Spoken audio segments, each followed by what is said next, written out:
विशेषतः विमान सेवेच्या संदर्भात मी सांगितलं की DGCA आणि मिनिस्ट्री ऑफ सिव्हिल एव्हिएशन याच्यामध्ये मॉनिटरिंग करत आहे.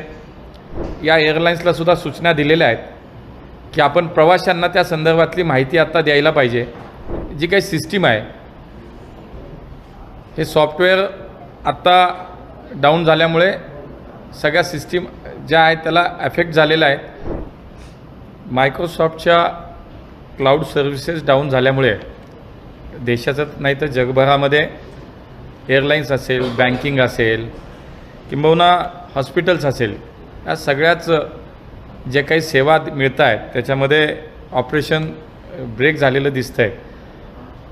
परंतु विशेषतः विमान सेवेच्या संदर्भात मी सांगितलं की DGCA आणि मिनिस्ट्री ऑफ सिव्हिल एव्हिएशन याच्यामध्ये मॉनिटरिंग करत आहे आणि काही वेळामध्ये ही व्यवस्था पूर्ववत होईल अशी माहिती आत्ता मिळते आहे. आपल्या देशातील स्पाइस असेल, एअर इंडिया असेल, किंबहुना इंडिगो असेल, या सगळ्याच विमान सेवा त्याच्यामुळे ऑपरेशनमध्ये नक्कीच आता प्रॉब्लेम सुरू आहेत. परंतु आम्ही स्पष्टपणे या एअरलाईन्सला सुद्धा सूचना दिलेल्या आहेत की आपण प्रवाशांना त्या संदर्भातली माहिती आता द्यायला पाहिजे, प्रवाशांना अवगत केलं पाहिजे.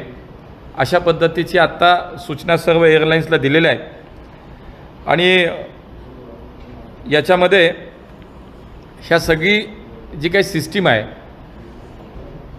हे सॉफ्टवेअर आत्ता डाऊन झाल्यामुळे सगळ्या सिस्टीम ज्या आहेत त्याला अफेक्ट झालेला आहे आणि म्हणून लवकरात लवकर त्याच्यावरती सगळे मिळून आम्ही काम करतो आहे.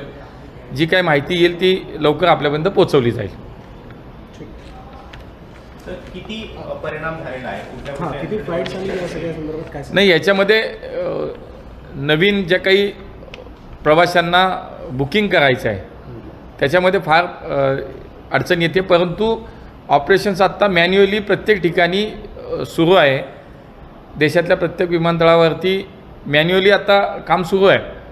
परंतु लवकरात लवकर ही सिस्टीम अपडेट झाली पाहिजे, ही दुरुस्त झाली पाहिजे.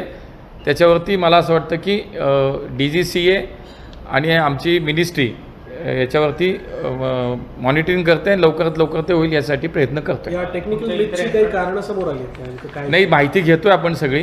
मलाही आत्ताच 1 तासापूर्वी ही माहिती मिळाली.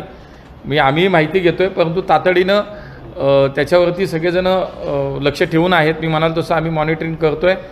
मॅन्युअली आत्ता सगळी सिस्टीम प्रत्येक ठिकाणी सुरू आहे. आता ज्या अडचणी आपल्याला येत आहेत त्यानुसार एक मोठा सायबर हल्ला असा काही संशय तुम्हाला वाटतो आहे? नाही, अजून तरी असं काही कुठेही अधिकृत सोर्समधनं कुठे माहिती नाही.